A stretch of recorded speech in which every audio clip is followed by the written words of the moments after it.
अस्सलाम वालेकुम रहमतुल्लाहि व बरकातुहू। चलते हैं आज के सवाल की तरफ। जी मोहतरम। अस्सलाम वालेकुम रहमतुल्लाह। मुफ्ती साहब की खिदमत में मोहब्बाना सलाम अर्ज है।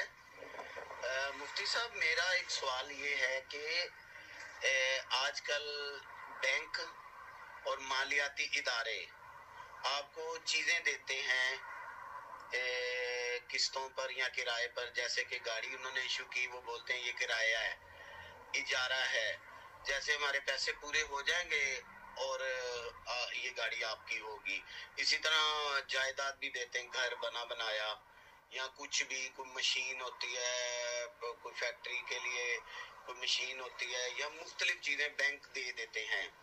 उनके लिए उनकी कोई शराइत होती है, वो पूरी करने के बाद वो चीज़ मिल जाती है। जैसा कि हम घर लेना चाहें तो इसका क्या शरई हुक्म है? क्योंकि अगर घर की मालियत मिसाल के तौर पर 50 लाख है, तो बैंक ने हमारे से 50 लाख नहीं लेना, हमें 10 साल का 20 साल का टाइम देंगे, 25 साल का भी देते हैं टाइम। तो उसमें वो हमारे से पैसे ज्यादा लेंगे, उसको वो प्रॉफिट बोलते हैं। या इसके बारे में क्या हुक्म है?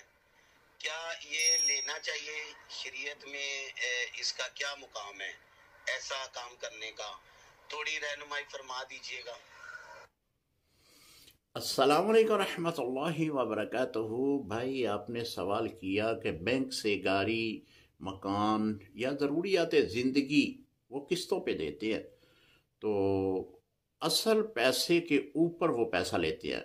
सवाल के आखिर में आपने फरमाया कि 50 लाख रुपए अगर हम लें तो उसमें अजाफी रकम भी देना पड़ती है, तो क्या ये शरअन जायज़ है? जी, जायज़ तो नहीं है।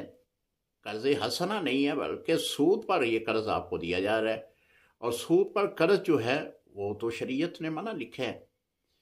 लिहाजा आप मकान के लिए लें, गाड़ी के लिए लें। और ये भी याद रखें कि बैंक के ज़रिए अगर आप कोई भी गाड़ी लेते हैं या कोई भी चीज़ लेते हैं, तो उसमें बाकायदा तौर पर बैंक इंतज़ामिया की तरफ से शरह सूद शामिल किया जाता है। तो हर किस्त में सूद शामिल होता है। इसी तरह टोटल जो रकम है उसमें भी सूद शामिल होता है। तो सूद से बचना चाहिए, बड़ी सख्त वईद है। लिहाजा उलमा का यही फतवा है कि ये बैंक से ख़रीदी गई जो किस्तों पे चीज़ें हैं ये शरअन जायज़ नहीं है। लिहाजा जायज़ ना होने की वजह क्या है कि इसमें सूद शामिल है। हाँ, अगर कोई वैसे किस्तों पे कोई शॉप बना लेता है, कोई दुकान बना लेता है, वो किस्तों पे मोटरसाइकिल देता है, वो दीगर अशिया किस्तों पे देता है, तो उसको उलमा ने जायज़ लिखा है।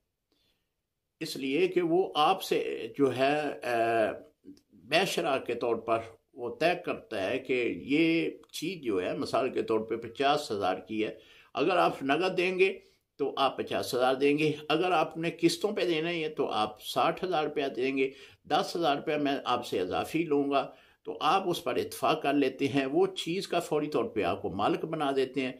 तो अब वो 10,000 रुपया जो आपसे इजाफी ले रहा है, इसको उलमा ने जायज़ लिखा है। किस्तों पे चीज़ लेना शरअन जायज़ है, लेकिन ये बैंक का जो सिस्टम निज़ाम है, चूँकि बैंक की अक्सरियत जो है ये सूद पर चल रही है, और सूदी अदारे से जब भी आपको कर्जा लेंगे, जब भी कोई चीज़ लेंगे, उसमें लाजमी तौर पर शरअ सूद जो है वो शामिल करते हैं, जिसकी बिना पे ये जायज़ नहीं है। अस्सलाम वालेकुम रहमतुल्लाह।